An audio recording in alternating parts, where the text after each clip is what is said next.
काम में निरंतरता का न आना पाना, ये हर दिन एक नई चुनौती लेकर आते हैं। मुझे संतोष है कि हर राज्य अपने अपने स्तर पर महामारी के खिलाफ लड़ाई लड़ रहा है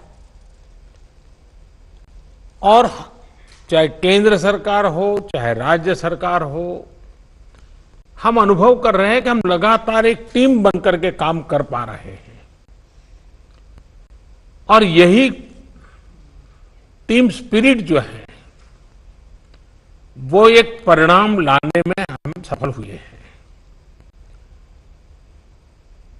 इतने बड़े संकट को जिस प्रकार से हमने मुकाबला किया है उसमें सबका साथ मिलकर के काम करना ये बहुत बड़ी बात है। सभी माननीय मुख्यमंत्री जी, आज 80% एक्टिव केसेस हम जो आज मिले हैं इन 10 राज्यों में है और इसलिए कोरोना के खिलाफ लड़ाई में इन सभी राज्यों की भूमिका बहुत बड़ी हो जाती है। आज देश में एक्टिव केसेस 6 लाख से ज्यादा हो चुके हैं, जिनमें से ज्यादातर मामले हमारे इन 10 राज्यों में ही है। इसलिए ये आवश्यकता लगी कि इन 10 राज्यों के एक साथ बैठ करके हम समीक्षा करें, चर्चा करें और उनकी जो बेस्ट प्रैक्टिसेस है, उन्होंने किस किस प्रकार के नए इनिशिएटिव लिए हैं, वे सबके ध्यान में आए, क्योंकि हर कोई अपने अपने तरीके से प्रयास कर ही रहा है। और आज की इस चर्चा से हमें एक दूसरे के अनुभवों से काफी कुछ सीखने को, समझने को मिला है। कहीं न कहीं ये एक भाव आज निकल कर आया है कि अगर हम मिलकर अपने इन 10 राज्यों में कोरोना को हरा देते हैं तो देश भी जीत जाएगा। साथियों, टेस्टिंग की संख्या बढ़कर हर दिन 7 लाख तक पहुंच चुकी है और लगातार बढ़ भी रही है। इससे संक्रमण को पहचानने और रोकने में जो मदद मिल रही है, आज हम उसके परिणाम देख रहे हैं। हमारे यहां एवरेज फर्टिलिटी रेट पहले भी दुनिया के मुकाबले काफी कम था। संतोष की बात है कि ये लगातार और कम हो रहा है। एक्टिव केसेस का प्रतिशत कम हुआ है।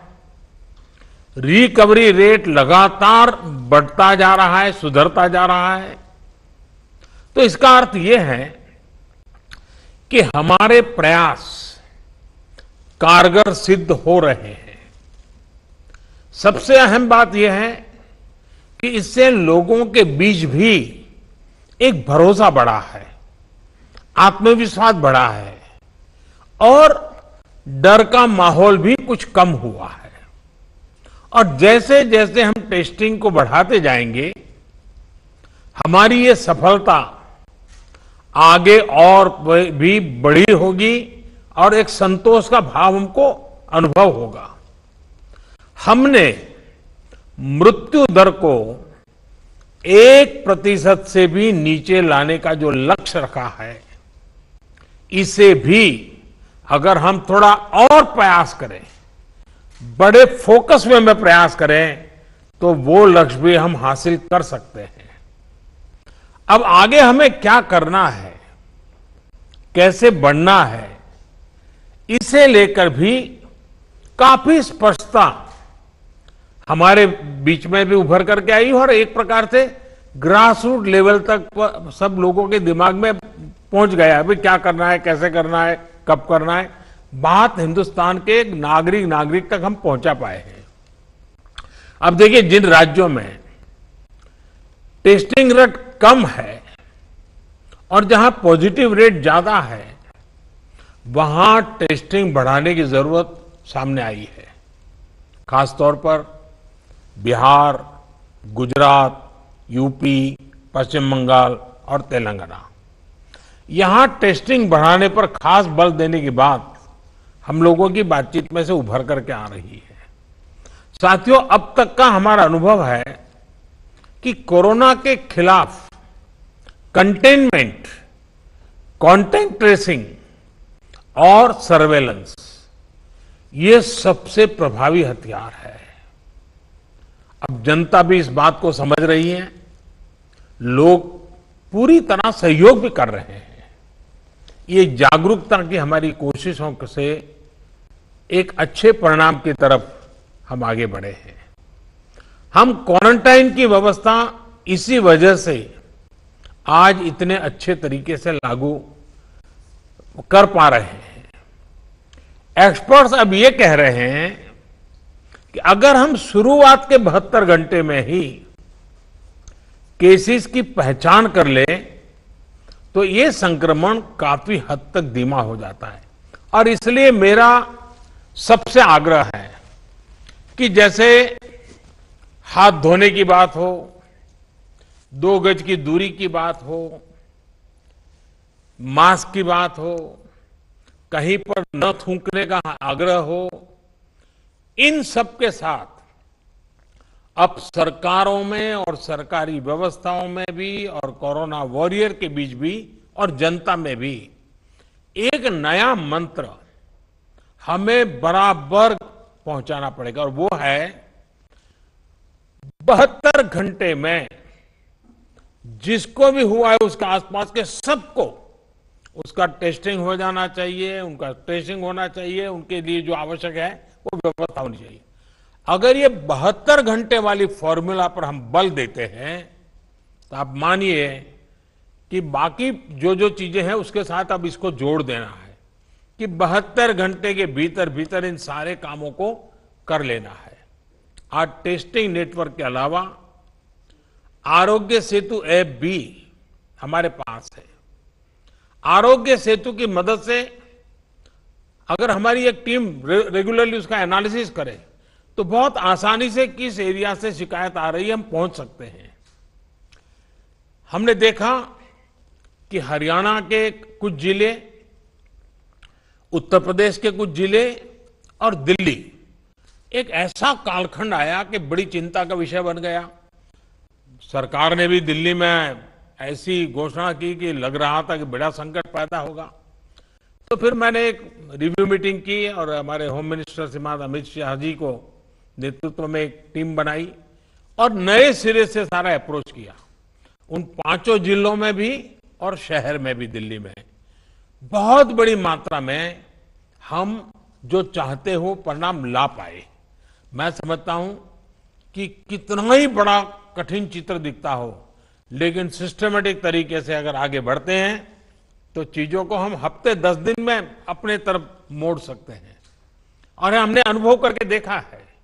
और इसी रणनीति के भी जो मुख्य बिंदु यही थे, कंटेनमेंट जोन्स को पूरी तरह से अलग कर देना, जहां जरूरत पड़े वहां माइक्रो कंटेनमेंट का भी आग्रह करना, 100% स्क्रीनिंग करना, रिक्शा, ऑटो रिक्शा चालक और घरों में काम करने वाले लोगों को भी और अन्य हाई रिस्क लोगों की स्क्रीनिंग पूरी कर लेनी चाहिए। आज इन प्रयासों का परिणाम हमारे सामने है। हॉस्पिटल्स में बेहतर मैनेजमेंट, आईसीयू बेड्स की संख्या बढ़ाने जैसे प्रयासों ने भी बहुत मदद की है। साथियों, सबसे ज्यादा प्रभावी आप सबका अनुभव है। आपके राज्यों में जमीनी हकीकत की निरंतर निगरानी करके जो नतीजे पाए गए, सफलता का रास्ता उसी से बन रहा है। आज जितना भी हम कर पाए हैं वो आप सबके अनुभव उसमें काफी मदद कर रहे हैं। मुझे विश्वास है कि आपके इस अनुभव की ताकत से देश ये लड़ाई पूरी तरह से जीतेगा और एक नई शुरुआत होगी। आपके और कोई सुझाव हो, कोई सलाह हो, तो हमेशा की तरह मैं हर समय आपके लिए उपलब्ध हूं। आप जरूर बताइए। और मैं आपको विश्वास दिलाता हूं, सरकार के सभी अधिकारी भी आज मौजूद थे। जिन जिन बातों का आपने जिक्र किया है, जिसकी चिंता करने के लिए कहा है, टीम पूरी तरह तुरंत ही उसको आगे बढ़ाएगी। लेकिन हम जानते हैं कि ये जो कालखंड होता है सावन, भादो और दिवाली तक का, तो कुछ बीमारी का और बीमारियों का भी माहौल बन जाता है, उसको भी हमें संभालना है। लेकिन मुझे विश्वास है कि हम जो 1% से नीचे मृत्यु दर लाने का लक्ष्य, रिकवरी रेट तेजी से बढ़ाने का लक्ष्य, 72 घंटे में सारे कांटेक्ट पर्सन को तक पहुंच करके उनकी व्यवस्था करना, इन मंत्रों को लेकर के अगर हम थोड़ा फोकस एक्टिविटी करेंगे तो हमारे जो 10 राज्य जहां पर 80% केसेस हैं, हमारे 10 राज्य जहां 82% मृत्यु है, हम 10 राज्य इस पूरी स्थिति को पलट सकते हैं। हम 10 राज्य मिलकर के हम भारत को विजयी बना सकते हैं और मुझे विश्वास है कि हम इस काम को कर पाएंगे। मैं फिर एक बार, आपने बहुत समय निकाला, समय की कमी के बावजूद भी बहुत ही अच्छे ढंग से आपने अपनी सारी बातें रखी हैं। मैं आपका बहुत बहुत धन्यवाद करता हूं। 10 राज्यांच्या मुख्यमंत्र्यांसोबत चर्चा केल्यानंतर पंतप्रधान नरेंद्र मोदी बोलत होते। एकूणच कोरोनाच्या परिस्थितीचा त्या राज्यांमध्ये काय नेमकी परिस्थिती आहे या सगळ्याची माहिती पंतप्रधानांनी आधी घेतली आणि त्यानंतर पंतप्रधान बोललेत कंटेनमेंट झोनमध्ये जास्त लक्ष दिलं पाहिजे। त्याचबरोबर सगळ्या मुख्यमंत्र्यांनी सांगितलेल्या सूचना या पंतप्रधानांकडून ऐकल्या जातील। लवकरच सर्व सूचनांची अंमलबजावणी सुद्धा केली जाईल। देशातली जी 10 राज्य आहेत त्या ठिकाणी 80% कोरोनाचे रुग्ण आहेत आणि मृत्यूदर सुद्धा त्या ठिकाणी जास्त आहे। सर्व मुख्यमंत्र्यांनी सांगितलेल्या सूचना या लक्षात घेतल्या जातील आणि त्यांची अंमलबजावणी लवकरच केली जाईल। हमने मृत्यु दर को 1% से भी नीचे लाने का जो लक्ष्य रखा है, इसे भी अगर हम थोड़ा और प्रयास करें, बड़े फोकस में प्रयास करें, तो वो लक्ष्य भी हम हासिल कर सकते हैं।